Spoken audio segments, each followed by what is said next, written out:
They told him it was just a ghost town, empty, forgotten, worth nothing, but for $100, Daniel thought, why not? A whole town to himself, maybe a piece of history he could restore. He expected dust, silence, and crumbling walls. What he didn't expect was the flicker of light in a window. At first, he thought his eyes were playing tricks on him, but then a shadow moved, a curtain twitched, and somewhere, deep in one of those buildings, a child's voice whispered. Every step he took made the air colder, heavier, as if the town itself was holding its breath. Doors creaked open without the wind touching them, and when he finally pushed open the one door that shouldn't have been locked, he froze inside, staring back at him with eyes that told 1,000 untold stories. Was a family no one knew about, a family that should not be there. And the secret they carried would drag Daniel into a past he never knew existed, a past that was already tied to him in ways he could never escape. The wind had a lonely cry that morning, carrying dust across the barren stretch of land where nothing seemed alive. Miles of cracked earth lay silent under a pale, cold sun. The world felt abandoned, until the sound of boots crunching against gravel broke the stillness. Illy Turner, a 43-year-old rancher from southern Wyoming, stopped at the edge of the old town limits. The sign above him read Cedar Hollow, the letters so faded they looked like ghosts themselves. He'd read about this place in an old property listing, buried between ads for rusted tractors and used fencing equipment. The ad had been almost a joke. Ghost town for sale, $100. At first, Illy thought it was some kind of tourist gimmick, but the more he looked into it, the more real it became. The land title was genuine. Cedar Hollow had been abandoned since the late 1960s after the mines ran dry and families moved on. A couple of old photographs showed a main street lined with wooden buildings, sun-bleached and leaning with age. Most people had forgotten it ever existed. For Illy, $100 was nothing compared to the curiosity tugging at him. A rancher's life was quiet, predictable, and maybe a little too empty. Ever since his wife died 3 years ago, every day felt the same. Early mornings, endless work, silent nights. He didn't know why, but Cedar Hollow felt like something he needed to see. The papers went through quickly, and now he stood in front of his purchase, a ghost town under his name. He walked through the warped wooden gates, boots stirring decades of dust. The first building to greet him was an old general store, its windows cloudy with grime, door hanging half open. A creak sounded as he stepped inside, the smell of rotting wood thick in the air. The shelves still held a few relics, a cracked mason jar, a rusted tin of coffee, a broken lantern. Everything here was frozen in time, untouched by human hands for decades, or so he thought. A shiver ran down his back as he stepped onto Main Street. The wind shifted, and for the briefest moment, he thought he heard something. A faint sound, like a door clicking shut. He told himself it was just the wind, but his eyes swept over the buildings, the saloon, the blacksmith shop, a small church with its steeple leaning dangerously to one side. And at the far end of the street stood a 2-story boarding house. Its windows were intact, too intact. Illy's boots slowed as he approached. The air felt different here. The wind seemed to die, the world going unnaturally still. The porch boards groaned under his weight, and his hand lingered on the doorknob. It turned smoothly, without the resistance he expected from decades of disuse. Inside, the air was warmer, and smelled faintly of cooked food. That made no sense. The place should have been empty for 50 years. He moved down the hallway, each step echoing louder than it should. To his left was a sitting room with threadbare furniture, a thin film of dust over everything, except for one chair. Its surface looked freshly wiped. Illy's throat tightened. Someone had been here. His boots carried him toward the stairs at the back. They creaked with each step as he climbed. At the top was a narrow hallway with 4 doors. He didn't know why, but the second one on the left drew his attention. He reached for the handle. The door swung inward with a low moan of hinges, revealing a dimly lit bedroom. The curtains were drawn, casting long shadows across the floor. A bed sat in the middle, its quilt neat and clean, and in the far corner, a small wooden table held something that made Illy's chest tighten. 3 steaming bowls of soup. He stepped inside, his eyes darting from the bed to the table to the wardrobe in the corner.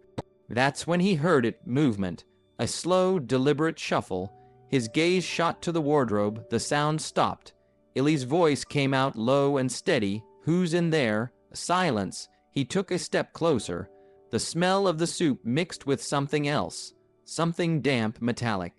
He reached for the wardrobe handle, his fingers brushing the cold metal, and then, in the stillness, a whisper slid through the air. "Don't." It was a woman's voice, trembling but firm. Illy froze. From the corner of his eye, he caught the faintest movement on the bed.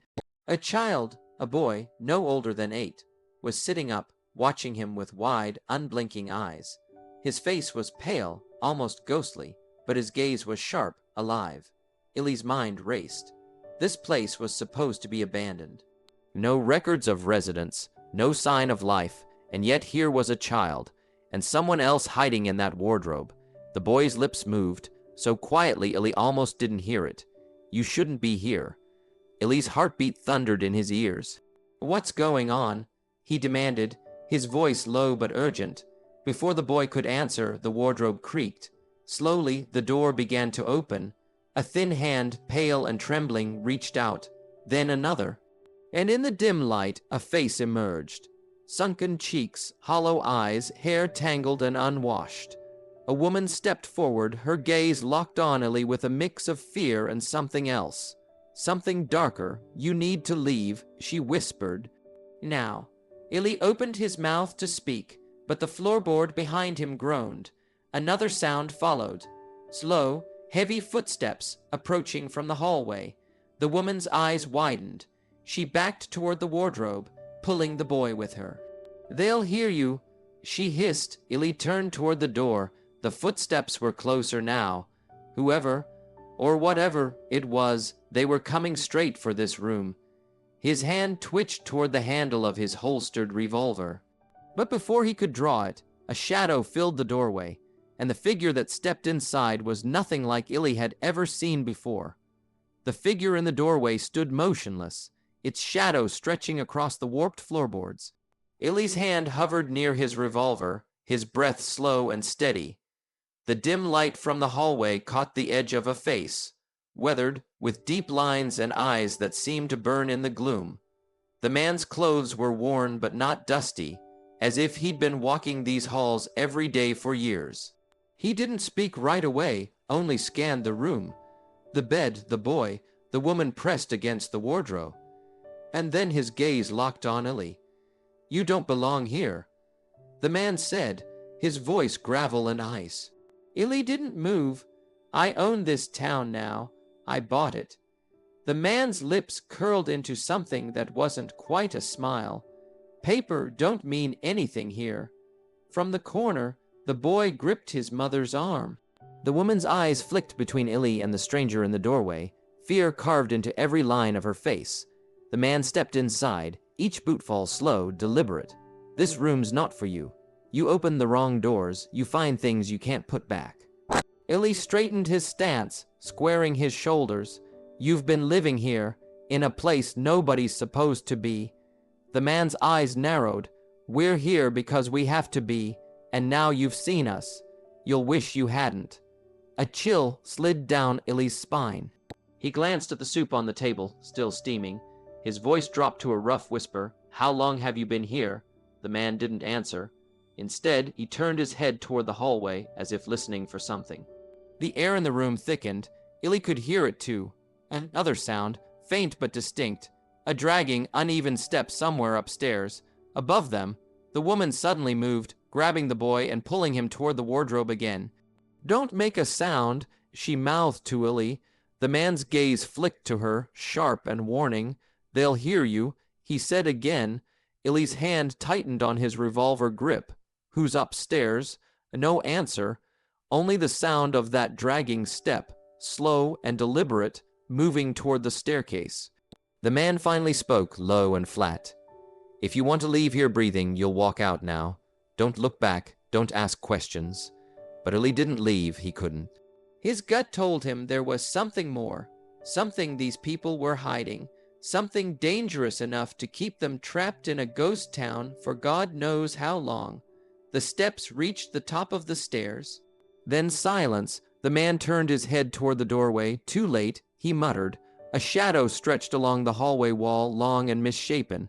Illy couldn't make out a face, just the outline of something hunched, moving in jerks. Every instinct screamed at him to leave, but his boots stayed rooted to the floor. The woman's eyes glistened in the dim light. She mouthed one word, "Run." Illy took a step back toward the door, but the man blocked his path. "You don't want to be in that hallway when it comes," he said. "What is it?" Illy's voice was sharp now. The man's gaze didn't waver. Not a what, a who. The shadow grew larger. The dragging step echoed again, closer. The man moved suddenly, shoving Illy toward the wardrobe. Hide? Now? Illy hesitated, but the sound of the footsteps erased any thought of protest.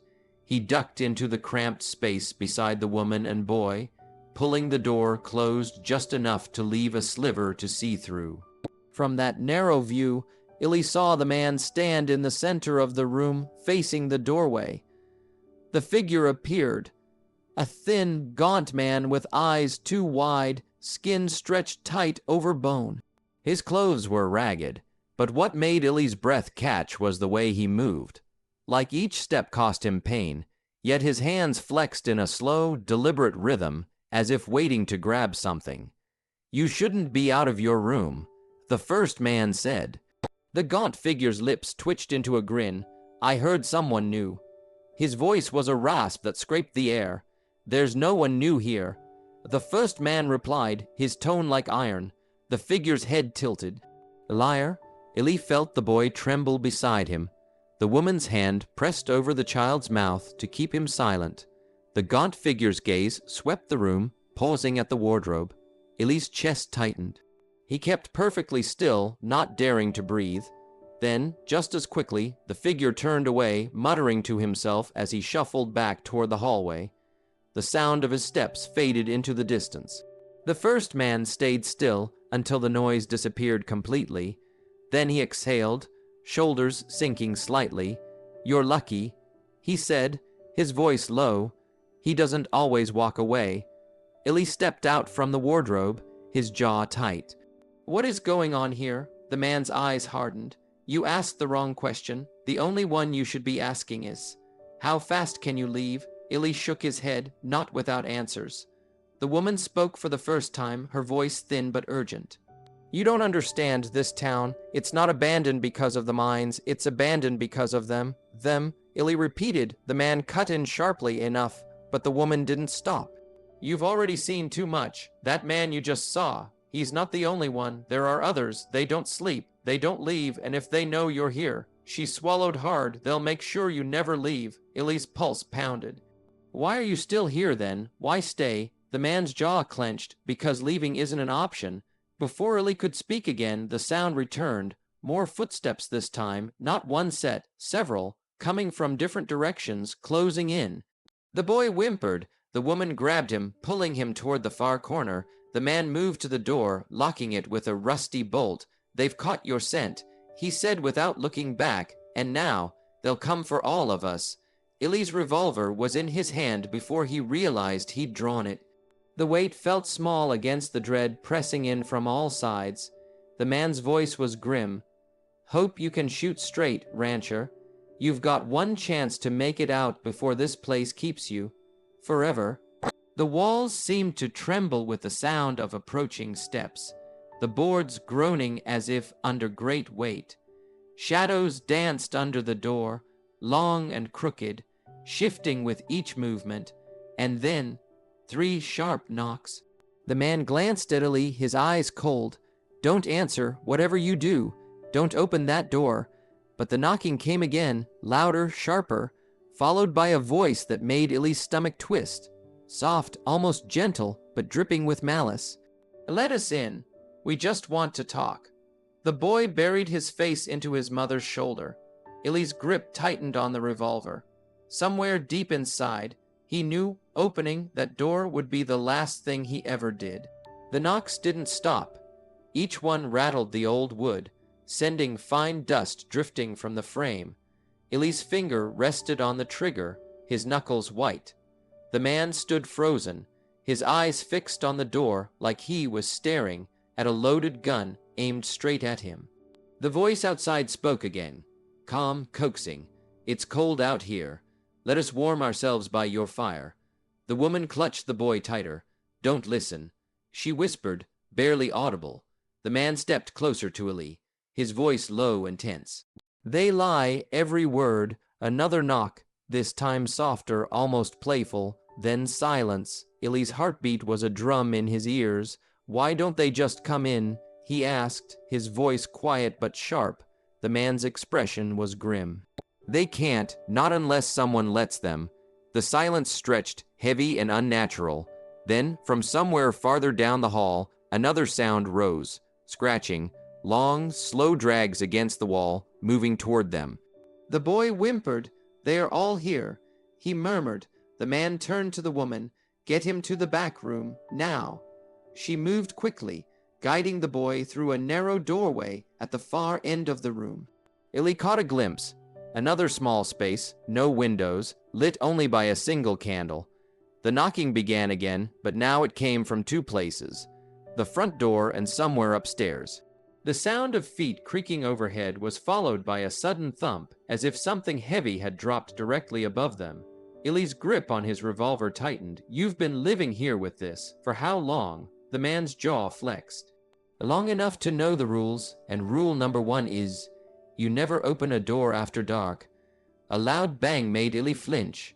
The front door shuddered under the impact, its hinges groaning. The voice outside laughed, low, hollow. "You can't hide forever." The man backed toward the wardrobe, pulling out a long, rusted shotgun. "You want answers, then help me keep them out." Before Illy could respond, the upstairs floor groaned violently. Dust and splinters fell from the ceiling as something began moving toward the staircase. The steps were slow, deliberate, each one heavier than the last. The man positioned himself by the doorway, shotgun raised. "When it comes into view, don't hesitate." Illy took position on the other side of the door, revolver steady. His mouth was dry, his muscles taut. The first shadow appeared on the wall, elongated, twisted. Then came the figure. It wasn't the gaunt man from before.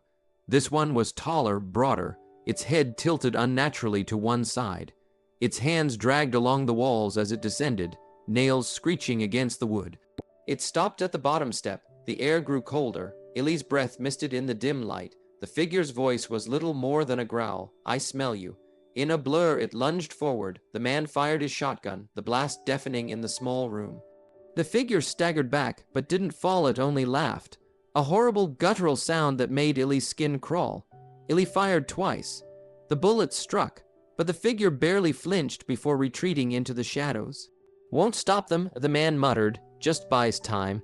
From the back room, the boy cried out. The woman screamed. Illy spun toward the sound. The man's face went pale. They found another way in. They rushed to the small room at the rear, but the candlelight was swaying wildly. The woman was against the far wall, clutching the boy, while a tall, thin silhouette crouched in the corner. Its head turned slowly toward Illy, the eyes, black and endless, locked on him. For a moment, Illy couldn't move.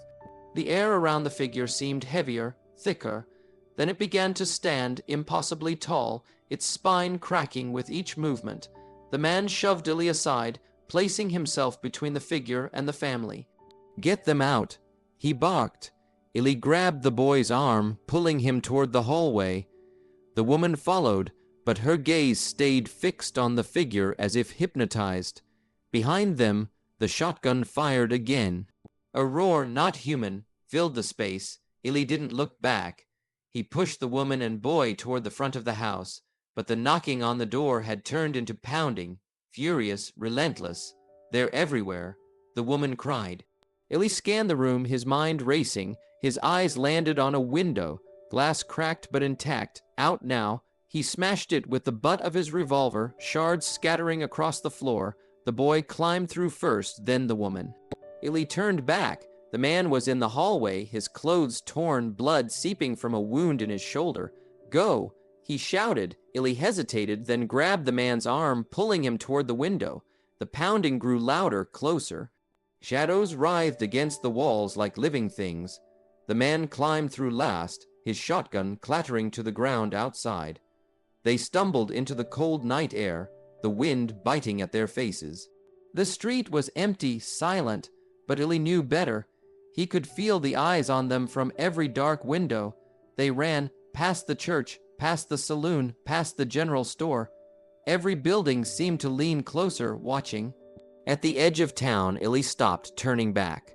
The boarding house loomed in the distance, its upper windows faintly lit. In one of them, a figure stood, tall, still, watching. The man grabbed Illy's shoulder. "Don't just keep moving." They didn't stop until the wind carried nothing but their ragged breaths. Finally, Illy spoke, his voice raw. "What are they?" The man shook his head. "Not people. Not anymore. They were trapped here when the town died, and now, so are we." Illy looked toward the horizon, the first light of dawn barely touching the sky. "I'm not trapped." The man's gaze was heavy. "You think you're leaving, rancher. You already stepped inside. You opened the wrong room. You saw them. That's all it takes."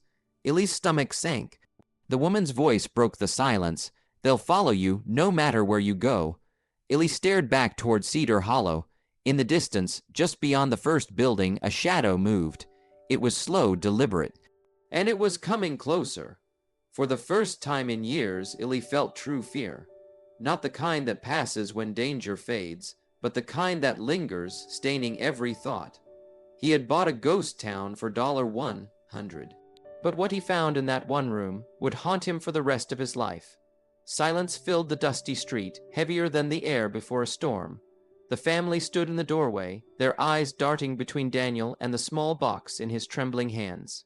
He had found it in the boarded-up chapel at the far end of town, a chapel untouched by sunlight for decades. Daniel slowly opened the lid. Inside lay a stack of faded photographs, each one showing the same man, his father, standing beside a younger version of the man before him. The rancher's breath caught. The older man stepped forward, his face pale, lips trembling. "That's my brother," he whispered, voice breaking under the weight of years. "He left and never came back. We thought he was dead." Daniel's knees weakened. His father had been here. He had walked these same streets, maybe even touched these same walls. All these years, Daniel thought he'd vanished into some far-off place. But he had been here, living in a town no one visited. No one cared about, with a family no one knew existed. The woman, the man's wife, spoke softly.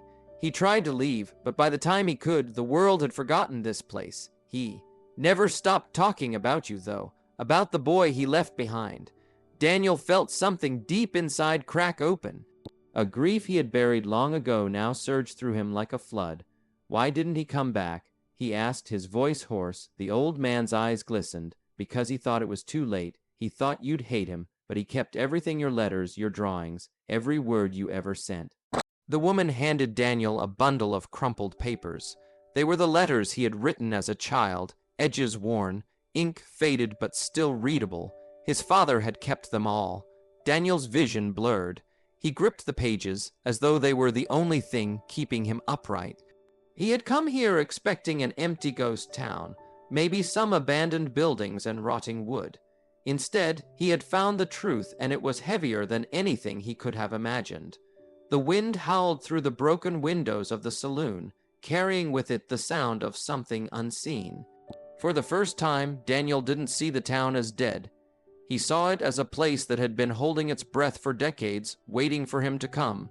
He closed the box, his hands steady now. "I'm not leaving," he said quietly. "Not yet." The family nodded. No one spoke again. Words would have been too small for what the air between them carried. That night, Daniel sat alone under the stars, the town's silence wrapping around him like an old coat. Somewhere in that silence, he swore he heard his father's voice, not in words, but in the steady, unshakable presence of a man who had never truly left. And for the first time in his life, Daniel wasn't haunted by what he had lost. He was anchored by what he had finally found. If this story gripped your heart and kept you watching till the very end, don't forget to subscribe to Legacy Ignited for more powerful stories every week. Like this video if it moved you, and share it so others can feel the same chills you just did. And if you haven't already, follow us so you never miss the next story that could change the way you see the world. Thank you for giving your time, your heart, and your attention to this journey. Your support keeps these stories alive, and together, we'll keep igniting legacies that will never be forgotten.